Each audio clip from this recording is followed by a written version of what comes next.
Kelbask has been defeated once and for all! Until you hit restart and play the game again. I was disintegrated into 1,000,000 pieces! But I pulled myself together and got better. Teach me that magic next time, will you? Oh, sorry, skewered you through the face. That's my way of showing affection and appreciation. Thanks for healing me. Star Tropics, that's one of the other games I was trying to think of. Star Tropics, and in my opinion, its superior sequel, Star Tropics 2, for the Nintendo Entertainment System, are two games you might enjoy if you enjoy Crystalis. Or, if you like those games, Crystalis might be a game for you. Unlike this game, instead of swords, you've got yo-yos! Well, actually, there are swords, and lasers, and bolos, and various items of sorts.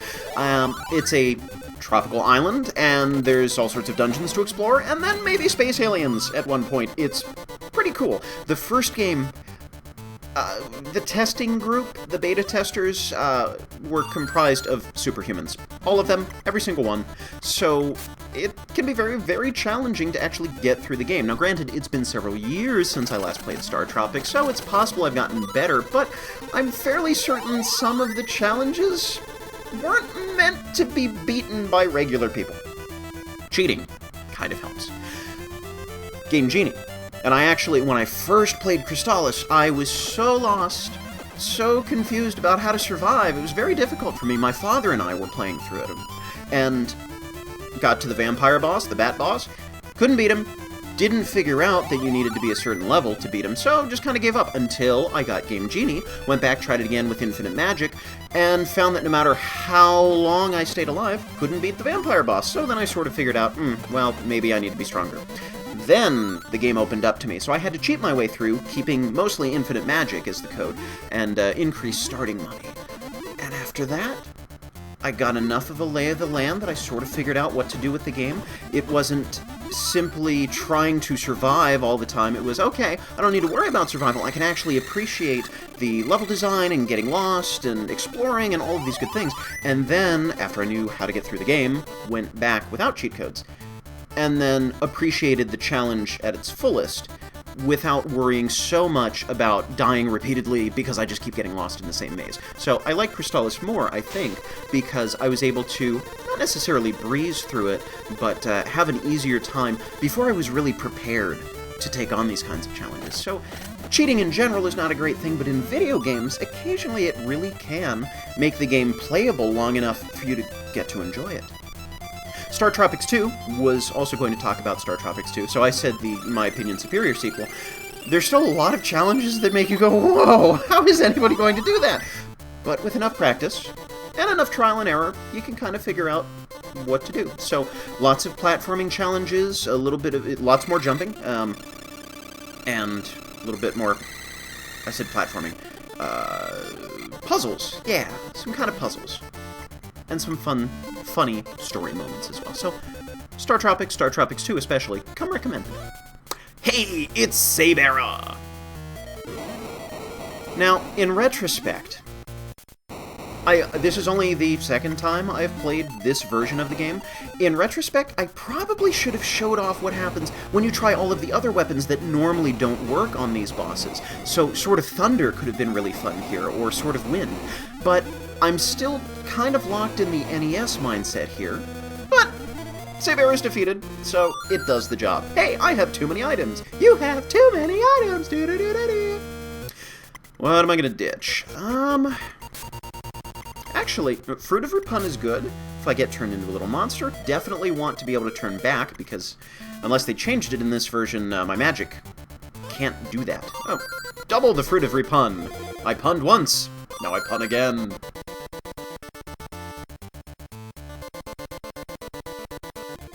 Yay, okay. So this is good. These longer I am okay with longer dungeon crawls, as long as the game designers recognize that, again, these are not superhumans probably playing the game, regular people who kind of need a break every once in a while. It's not a cop-out to give your players a power-up every so often to let them refresh. The challenge is really making it from one safe checkpoint to the next.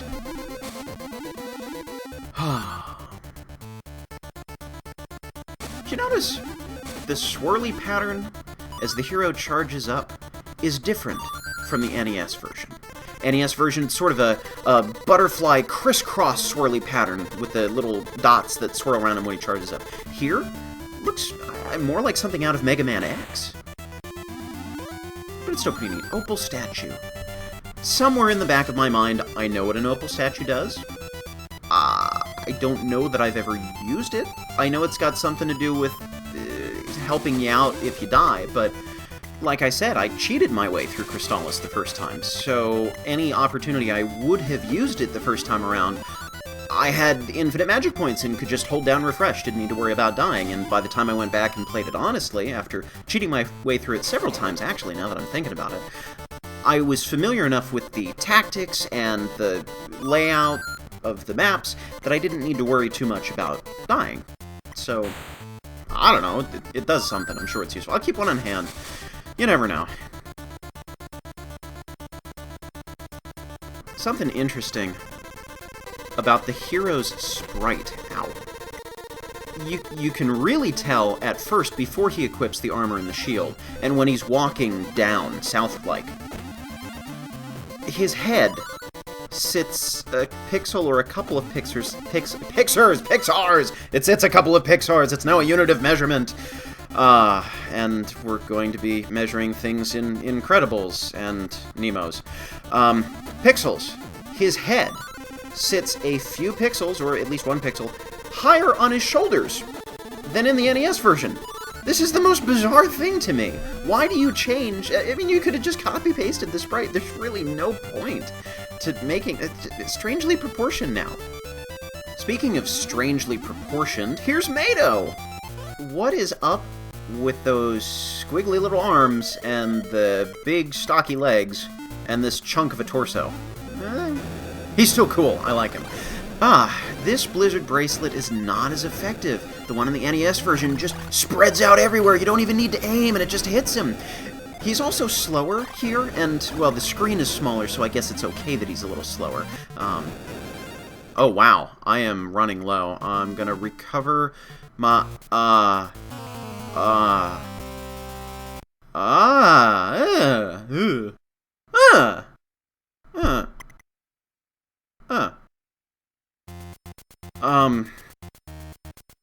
died.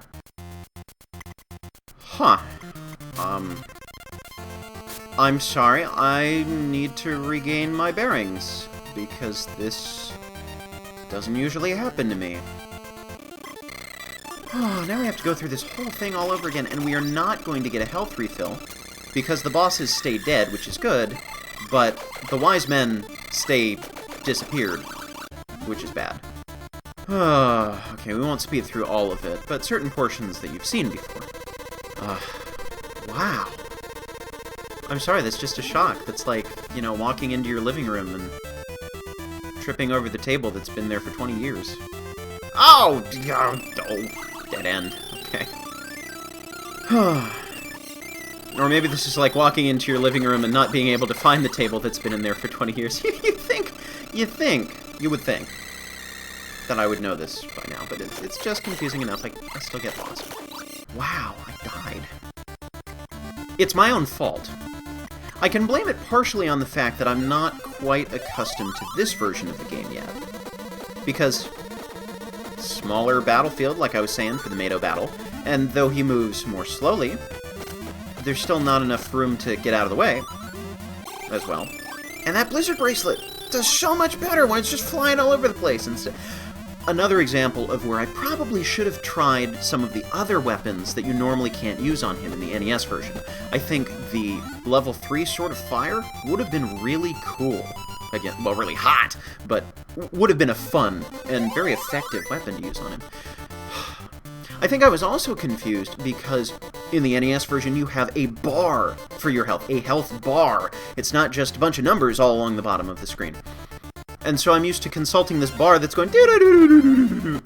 You can see my hand motions with that, right? Doo-doo-doo-doo-doo. Yeah, so it just keeps decreasing. And so that's your visual that's distinct from your magic point total. So I guess I was thinking that the 30 was my magic points were low, and that I should recover with a magic ring, so that then I could use refresh to heal. I don't know.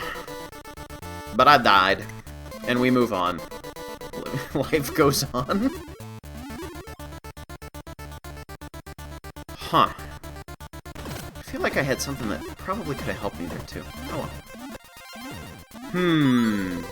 As much as I like using the Swords of Wind and Fire and Water to slash up guys with the Warrior Ring, Sword of Thunder would probably, even though the rate of fire is a little bit slower, it would probably help me a little bit more in these sections with those flail guys who just keep spinning the thing around and slamming into me that I keep taking damage from. The spiders, it's just because I'm running through here and there's not a lot of space for you to register that, oh hey, there's an enemy in front of me, better stop and attack it. So, but yeah, the Sword of Thunder with the spread out attack would be good, because then I could sort of stand off to the side and still attack those guys. It would take a little bit less time, or a little bit more time, to take them down, but probably wouldn't get hurt as much. Tactics.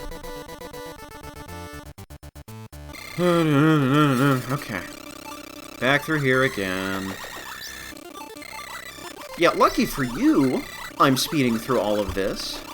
I don't know, maybe you enjoy seeing the subtle variations in different ways of playing the same thing over and over again, but speeding through for my revenge! I still like Mado. Mado is still one of my favorite fights in the game. I like the projectiles, I like the bouncing around the room. It's just cool. Cool design. And this is fun, too. This is probably a better way to fight him in this version rather than charging up to level 3. Switching up your tactics. Doesn't matter if you've got a super powerful attack. Ooh! Hold that thought. Sacred Shield protects you from paralysis. Between the Mirrored Shield and the Sacred Shield, you have the only shields you really need in the game until the very end. It might be nice to have better damage. Well, I'll let her talk first. Okay, she's talked. So it might be good to have slightly better shielding, slightly better damage protection, but when it comes to status ailments that do some serious harm, sometimes it's okay to not have as good defense for this, just physical damage defense, for the sake of being protected from some ridiculous status ailment that you don't want to have anything to do with, like being turned to stone. Ugh, hate it. I was saying something, something I was saying something to you. Weapons, switching up your tactics. So this mash, tack, button, very effective against most enemies. Constant stream of damage, like I was saying with level 2 Sword of Fire. Constant stream of damage. Ha! Doesn't get too much better than that. Congratulations! You have gained a level! You are now level 13. Hooray! Yay, excitement. Switching up your tactics is good, because even if you got a super powerful level 3 attack that hits everything on the screen or hits everything in a huge area, if it takes you a long time to charge up to it, and if there's a chance you'll miss, you're potentially drawing out the battle. Yay! Finally jumping over things with the rabbit boots, just because I can. That's a little more Star Tropics-y, jumping over things like that instead of just waiting for the platform to get to the other edge. So, sometimes the little dinky attacks are better than charge- Oh no! No, this is like the worst game ever. Everything is bad now. Oh, that would be funny. Use my change magic to change from a stone statue into a living, walking around person. Okay. Well, I died. I got turned to stone. And I started to blather and kill everyone who's listening to me of boredom. Hopefully not. Yeah, switching up your strategy. Little tiny dinky attacks are okay. Because in my mind, with action-adventure games like this, maybe not turn-based strategy, where you really need to nurse some of your attacks and items and such, taking down bosses as quickly as possible, quick and dirty, doesn't matter how you do it, whether it's the little level 1 attacks, big level 3, or a combination of all of them, whatever is going to have you applying as much damage as possible, as frequently as possible. There's my long-winded... Oh, it took me like 2 minutes to get that out of my system, I'm sorry. If you invent a time machine, you can go back and speed through that section. Actually, that's all I'm doing. having recorded all of the video footage first, and then starting to add commentary on top of it after the fact, I can speed through a lot of the things. Karmine. Karmine. Karmine Balrana. A little bit slower.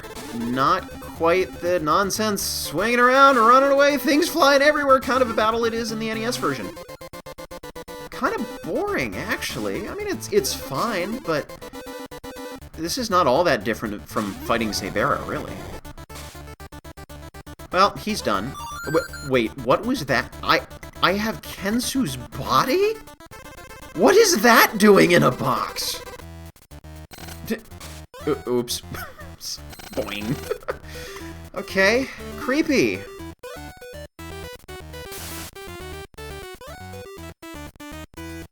Huh.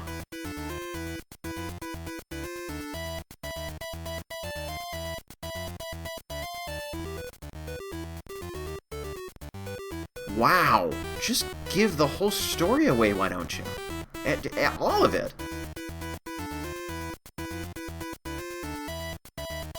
Maybe this makes up for the fact that if you haven't played the NES version, you probably don't know if that's actually Kensu who's been turned into a blue slime.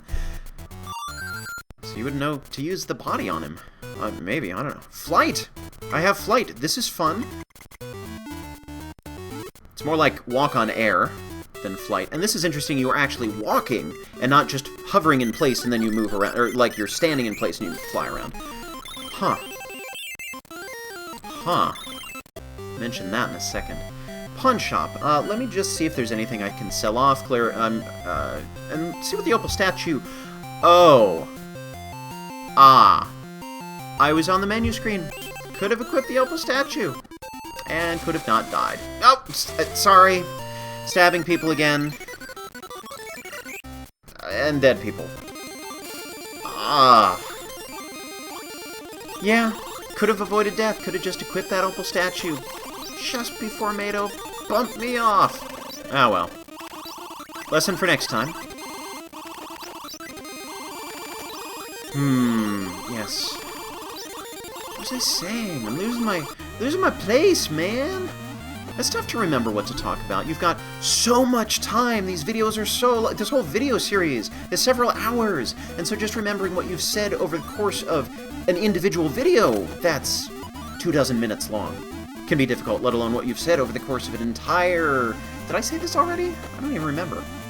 And also watching Jetty's playthrough, the aforementioned playthrough of the NES version, and keeping track of what he talked about versus what I talked about versus what I was thinking about talking about because he talked about it or because he didn't talk about it. And it just gets confusing. But this is the nature of pseudo-live commentary, trying to do everything in one shot. Makes it a little bit faster to pump out. Makes it a little bit easier for me, less editing. Hopefully it's interesting. And if it isn't, it's a social experiment. If you've seen any of my other videos, you know that I usually rehearse these very carefully, so you get to see more of the improvisational side of me.